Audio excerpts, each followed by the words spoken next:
Bom dia, deputado. Bom dia, Antero. Bom dia, Michele. É verdade, Antero.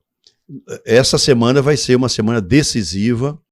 O governo do estado tem até quinta-feira para apresentar a nova proposta em relação à política de pesca no estado. Só um parênteses. Você acha correto o governo do estado continuar com a propaganda do cadastramento mesmo depois dessa reunião de conciliação? Pois é, o governo do estado teve 161 dias, a partir de 20 de julho, quando a lei foi publicada, para fazer o recadastramento. Não fez. 31 de dezembro completou 161 dias. E aí a lei entra em vigor no dia 1º de janeiro. Então ele teve todo esse prazo, desde 20 de julho até 31 de dezembro, para recadastrar e não recadastrou. Até hoje, o governo do estado não apresentou nenhum programa de capacitação, de treinamento, como prevê também a lei no seu artigo 46. Também até hoje, como prevê no artigo 46D, o governo do estado não apresentou o que ele prometeu na lei, que eram linhas de financiamentos aos pescadores, pescadoras, também não apresentou. Então o governo descumpre a própria lei que ele é autor.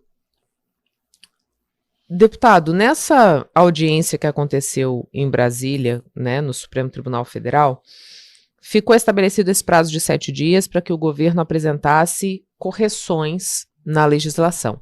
O senhor pode dizer para a gente que pontos que devem ser revistos para que ele saia dessa situação que pode considerar a lei inconstitucional? Michele, eu não vou adiantar nada, porque eu sou só representante da cadeia da pesca, né? Eu não sou pescador. E para isso nós convocamos uma reunião amanhã de manhã na Assembleia. Então, estão vindo lideranças da pesca do estado inteiro, de Santa Terezinha, de Alta Floresta, de Peixoto de Azevedo, de Barra do Garças, de Vila Bela, Barra do Buco. O estado inteiro está se locomovendo em relação às lideranças da pesca, e eu vou ouvi-los, eu vou encaminhar o que essas lideranças definirem amanhã de manhã na Assembleia. Essa reunião é só com a Assembleia, não só tem membros do governo? Só com as... Não, do governo não. Uhum. Nós vamos ouvir as lideranças, nós temos 22 colônias de pescadores do estado e uma federação.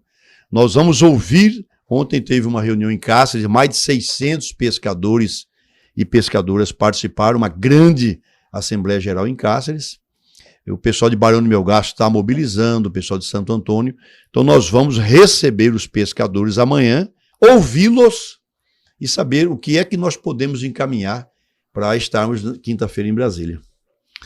O Supremo deu sinais de quando que decide isso? Porque os 10 dias terminam quando e depois dos 10 dias haverá o quê? Os 7 dias terminam agora nesta quinta-feira. Hoje é o 4º dia, porque são 7 dias corridos.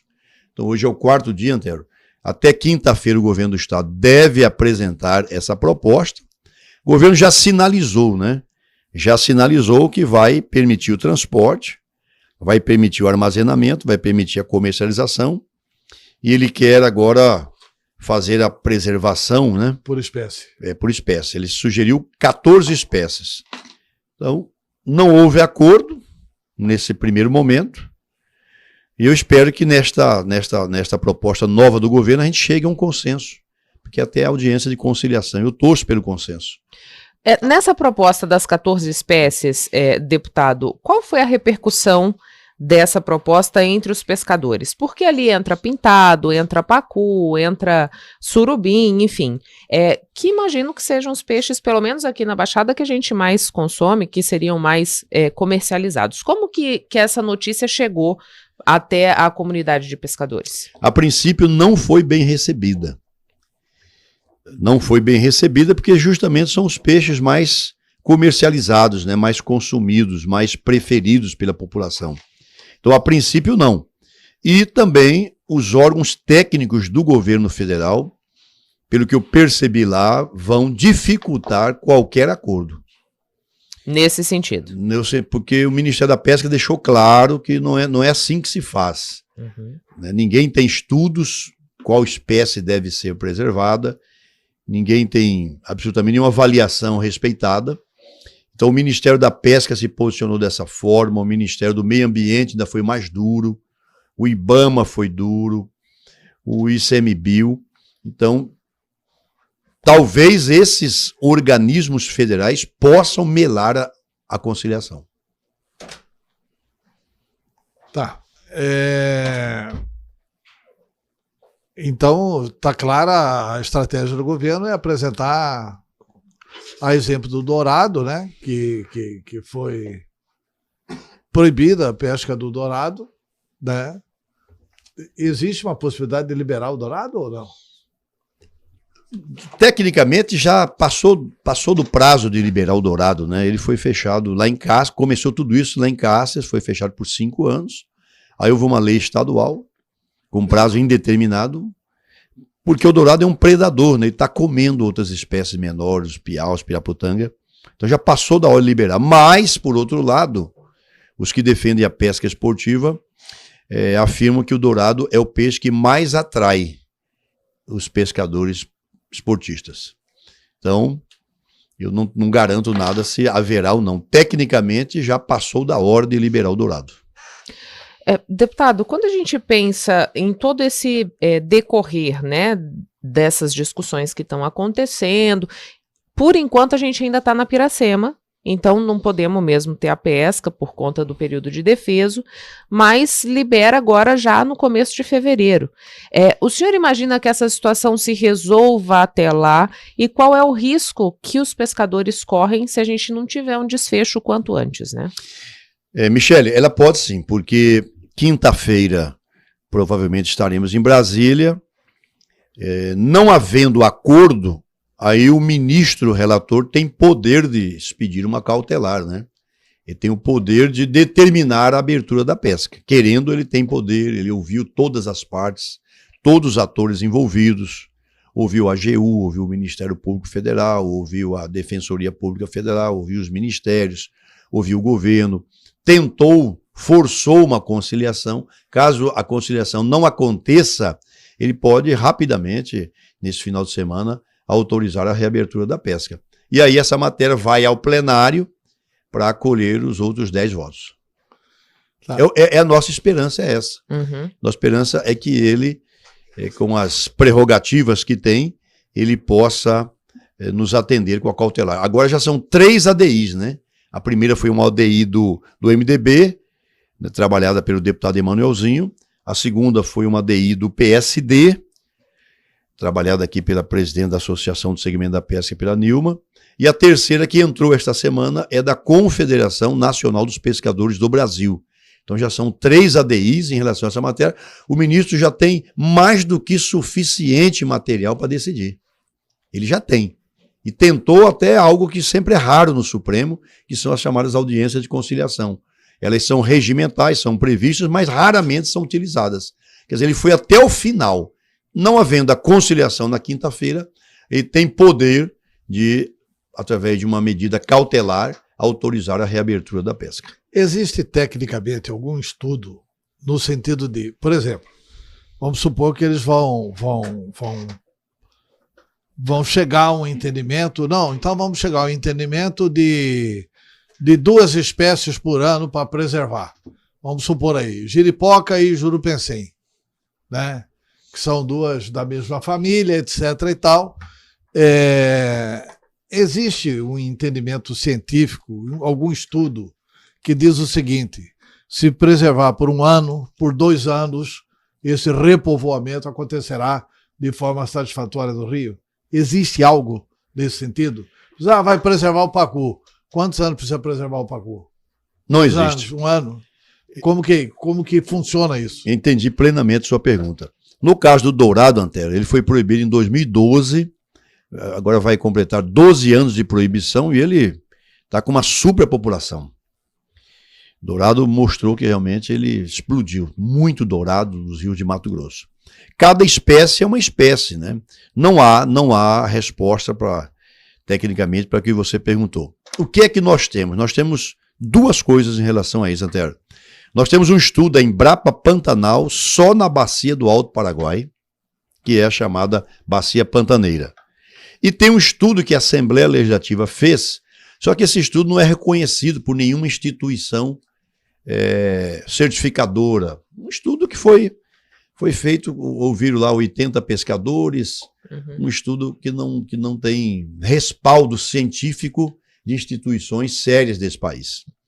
Inclusive, quem fez o estudo responde a processos, que é processado por alguns ministérios da República, que é o Kelvin. Ele esteve na Assembleia, não conseguiu fazer a defesa convincente, enfim. Então, o estudo que existe é da Embrapa Pantanal, que diz que o estoque pesqueiro na bacia do Alto Paraguai está regular. Ponto. E agora, quando o Ministério do Meio Ambiente colocou o pintado, né, o nosso surubim, na lista de animais ameaçados, vulneráveis de extinção, foi montado pelo Ministério do Meio Ambiente e da Pesca um grupo de estudo sobre o pintado. Então, neste momento, porque o pintado praticamente desapareceu das bacias do Rio São Francisco e do Paraná. E eles, de forma genérica, acabaram colocando o pintado da bacia do Alto Paraguai junto. E nós provamos que não tinha necessidade de incluí-lo, porque havia um estudo da Embrapa Pantanal. Mas, para ser mais pontual agora, os dois ministérios se debruçaram, já estão 1 ano estudando, acho que vão precisar de mais 2 anos para fazer essa certificação sobre só o pintado. Então, não é um assunto fácil. A política de gestão de pescado é muito séria e não é barata. Não dá para você fazer isso, suspende esse aqui, proíbe aquele. A princípio, a gente acha que é correto, mas só os estudiosos podem afirmar. A gente teve a oportunidade de conversar na semana passada, deputado, com a Nilma, aqui na rádio, e ela falava o seguinte: em nenhum momento se discutiu a questão do agrotóxico, das PCHs, do esgoto que contamina os rios, nessa questão da redução, né, que é argumentada, da população de peixes nos rios que cortam o estado. Isso foi assunto nessa reunião de conciliação ou isso não entrou? Não, isso não entrou, né?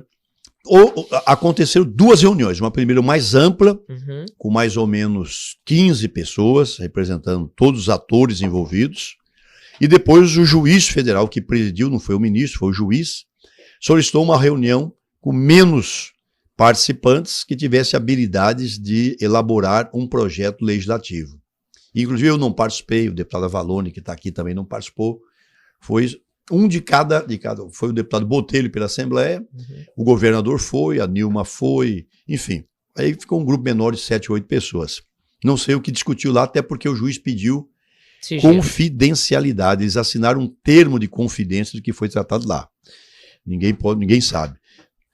O que a gente coloca é o seguinte: ninguém é contra alterações na lei da pesca em Mato Grosso, que é uma lei de 2009, 16 de janeiro de 2009. É a lei 9.096. Ninguém é contra. Ela está desatualizada. Precisa ser arrumada? Precisa. Mas que seja arrumada com estudos, de maneira correta, cientificamente, ouvindo todo mundo, especialmente o pescador que está no rio. Ele é um doutor na prática, pragmático. Ele não é da academia, mas ele sabe tudo. Ele olha o rio, ele sabe se tem peixe. O vento que bate, ele fala, vem cardume de curimbatá, ou vem de pintado, ou vem do... Ele sabe que tem 30, 40 anos fazendo aquilo, só faz aquilo na vida. Eles nunca foram ouvidos. E eu tive a oportunidade de falar para o governador, nós só chegamos aqui no STF, não tinha necessidade de expor tudo isso. Nós só chegamos aqui porque o senhor não dialogou, governador. Daqui 3 ofícios que eu mandei para o senhor, pedindo audiência para tratar do tema, o senhor nunca aceitou me receber, recebeu o cientista, o especialista, o pescador nunca aceitou. Nós só chegamos ao Supremo Tribunal Federal, Michele. Não tinha necessidade disso, de expor o governador, de expor a Assembleia, não precisava disso. Lá na Casa Civil a gente tinha resolvido, porque o governo não aceitou. Eu tenho 3 documentos oficiais protocolados na Casa Civil, pedindo o diálogo, não foi aceito. Fora a tribuna que eu pedia todo dia. Então o governo não aceitou dialogar. Só chegou-se a esse ponto porque não aceitou dialogar. Nós poderíamos ter resolvido isso na Assembleia ou na Casa Civil. Ponto. A lei, eu disse naquela minha fala, a lei fere duro. Com que autoridade um governo pode dizer que uma determinada categoria profissional lícita, legal, vai ficar suspensa do seu ofício por 5 anos? Assim como ele proibiu por 5 anos a pesca, ele pode proibir o jornalismo, o radialismo, o médico de funcionar. Isso não existe, isso é uma afronta à Constituição. O artigo 5º garante na Constituição o exercício firme, contínuo, de qualquer profissão reconhecida legalmente lícita. É lícita a profissão do pescador, como é do radialista, como é do professor, do zootecnista, do psicólogo. São profissões lícitas nesse país. Disse a ele. 2, governador, a sua lei fere a lei federal. A lei federal é a 11.959, de 29 de junho de 2009 também. Essa lei diz o seguinte no seu artigo 3º, inciso 11, parágrafo 1º. A pesca profissional tem que ser mantida e apoiada. É o único estado do Brasil onde há proibição do profissional pescar. 3º, desrespeita a Organização Internacional do Trabalho, na sua Convenção 169 de 1989, que diz que quando uma medida administrativa ou legislativa ela recair sobre um povo originário, um povo tradicional, como é o ribeirinho, este tem que ser consultado na forma do modus vivendi dele. Não é uma audiência pública na Assembleia ou na Casa Civil, no modelo dele, porque o ribeirinho, o quilombola, o indígena, ele tem todo um modelo de pensar, todo um modo de agir, então tem que se entender isto. Não é decisão minha, sua, é da ONU. A OIT pertence à ONU. A ONU decide isso em 1989. Tem que haver consulta respeitando os critérios daquela comunidade. Não houve essa consulta. Também não houve essa consulta. Então, foi uma série de desrespeitos legais que chegou-se à lei. Nós avisamos. Eu sou um deputado da base. Eu fui vice-líder do Mauro Mendes 2 anos na Assembleia. Entreguei quando quis. Eu disse várias vezes na tribuna, isto vai acabar no judiciário, não está certo, vamos dialogar, vamos conversar. Tem que fazer ajuste? Tem, mas não assim. Tá. Deputado, vamos tratar de 2 outros assuntos rapidamente, ainda que seja rapidamente. Primeiro o seguinte, que o senhor foi um dos autores do pedido de CPI na Assembleia sobre corrupção na saúde do estado de Mato Grosso. O Ministério Público denunciou, o Ministério Público reafirmou a denúncia, o Ministério Público denunciou e, surpreendentemente, o juiz Jean Garcia, não é o Poder Judiciário, o juiz Jean Garcia atendeu outros interesses e não aceitou a denúncia. Quer dizer, não aceitar a denúncia no início de um processo é debochar da sociedade. E agora, uma série de matérias do jornal A Gazeta, em função até do ofício, da representação do procurador de Justiça Sérgio Silva da Costa, mostrando realmente a corrupção na saúde. E o senhor disse ao governador, numa reunião da bancada da base, governador, tem corrupção no seu governo, tem corrupção na saúde. O senhor me traz os documentos, falou, vou trazer à tarde. O senhor levou os documentos para o governador? E assim, e há essa corrupção, e por que isso não passa na Assembleia? Antero, realmente tudo o que você relatou é verdade. O governo do Estado precisa, eu disse isso ao governador Mauro Mendes, o senhor é relativamente jovem, faz uma boa gestão, governador. Tem futuro, inclusive em nível nacional, na minha concepção, o senhor faz uma gestão superior aos demais governadores do Brasil. Mas talvez não tenha tanta aprovação popular quanto alguns outros, poucos outros, porque o governo comunica mal. O governo de Mato Grosso tem problemas de comunicação. Mas, na minha concepção, é o governo que mais fez entregas nesta quadra, né, dos atuais governadores brasileiros. E o senhor não pode permitir que esta mácula lhe atinja. O senhor tem que liberar a sua base. Vamos fazer esta apuração pela Assembleia, por um poder independente. Vamos fazer. E aquilo que aparecer de errado, o senhor vai ter oportunidade de fazer a correção e punir os responsáveis por isso. Ainda disse mais, eu, quando prefeito de Cuiabá, na minha gestão aconteceram 2 CPIs. uma CPI em relação ao lixo e uma CPI em relação ao transporte. Eu apoiei toda. Nunca enfrentei a Câmara. Apoiei. A Câmara fez vários apontamentos, nós corrigimos. Passamos a pagar a menor tarifa de coleta de lixo das capitais brasileiras e fizemos uma renovação de quase 80% do transporte público em Cuiabá. Desativamos o terminal da Bispo, trouxemos os primeiros 120 ônibus com elevador para deficiente, implantamos o cartão digital, onde você integrava em todas as paradas, colocamos mais de 500 paradas de ônibus, uma parceria com o Ministério Público, que nos doou madeira. Quer dizer, eu aprendi com as CPIs me ensinaram. Criei uma secretaria e coloquei lá um ombudsman, tinha um secretário que cumpriu o papel de ombudsman só para criticar a nossa gestão. Todos os domingos nos jornais de Cuiabá saiu uma coluna do ombudsman criticando o prefeito Wilson Santos, puxando a minha orelha. Isso ajudou-me a ser reeleito no segundo mandato com quase 50% no primeiro turno. Você foi o nosso marqueteiro, Antero, vitorioso naquela eleição. Fizemos 48,5%, porque a gente se vergava às críticas. A crítica corrige. A crítica tem um dom de corrigir quando você tem boa intenção.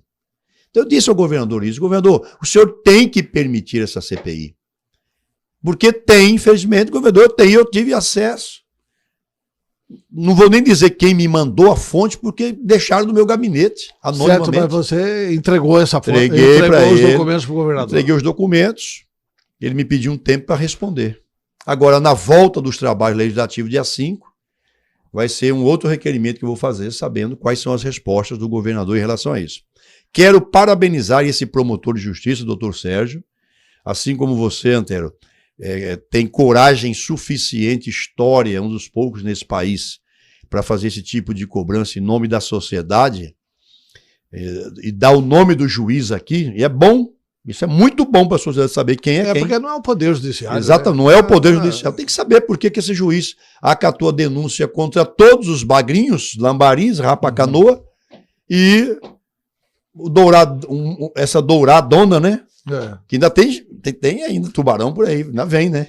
Você tá chegando só no dourado, né? Ainda vem pirarucu por aí, vem tubarão aí. Atrás de pedra tem pedra, né? Essa mulher não fez isso sozinho. Essa mulher não tinha autonomia para fazer sozinho. Ela vai ter que fazer delação, ela vai ter que entregar. É o que a gente espera. E esse é o papel da imprensa. Por isso que é imprensa. O papel é imprensar, é apertar. É falar o nome dela, colocar a foto dela, para que a família cobre que ela entregue. Ela não fez isso sozinho. Ela não fez isso sozinha, ela não tinha poder para tal. Pois é, você acha que, diante dos novos fatos, um deputado como Diego Guimarães, que se notabilizou por assinar todas as CPIs na Câmara Municipal, ele pode mudar de opinião na Assembleia ou não? Rapidamente, sim ou não? Eu acho que não. Você acha que não? Então, tá. Lamento, né? Lamento, mas acho que não. Tá. Um outro fato. Você esteve reunido lá com o deputado Botelho e o Fávaro. É a última pergunta que eu lhe faço. O que foi tratado na reunião? Botelho está animado para ir para o PSD ou o PSD é uma impossibilidade da candidatura dele? Até naquele almoço eu participei, o ministro Fávaro, que preside o PSD no estado, disse duas verdades ao Botelho. Primeiro, as portas do PSD continuam abertas a você, Botelho. E segundo, o PSD vai acompanhar a federação.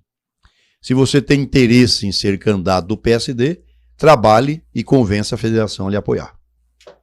Ah, tá. Então o Botelho depende da federação, né? O PSD não garante. O PSD está de portas abertas para o Botelho, mas o PSD vai acompanhar a federação.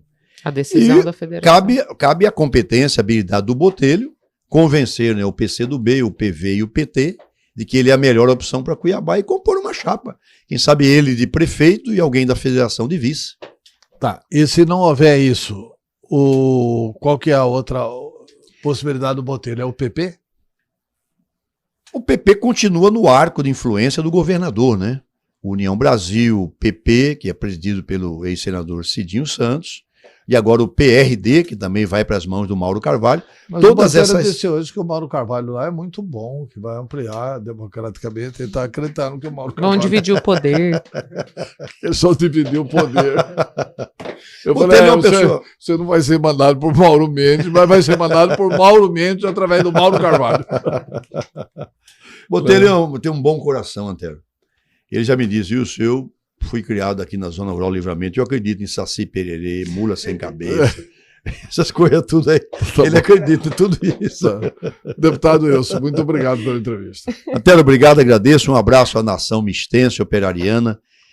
O Operário ganhou o misto ontem, isso faz parte. E o pior é que o Operário descobriu a fórmula de ganhar o misto. Né? Hein? O pior... Sem torcida? Sem torcida. A torcida atrapalha o Operário. Agora, parabéns à União, né, Antero? Que campanha do União. Campanha espetacular da União. A gente vai, daqui a pouco... Vai ser um dos melhores campeonatos das últimas décadas, viu? Só lamento o Dom Bosco, eu gosto também do Dom Bosco, mas... Tá triste mesmo. Parabéns aí. Melhorar. São 8h30.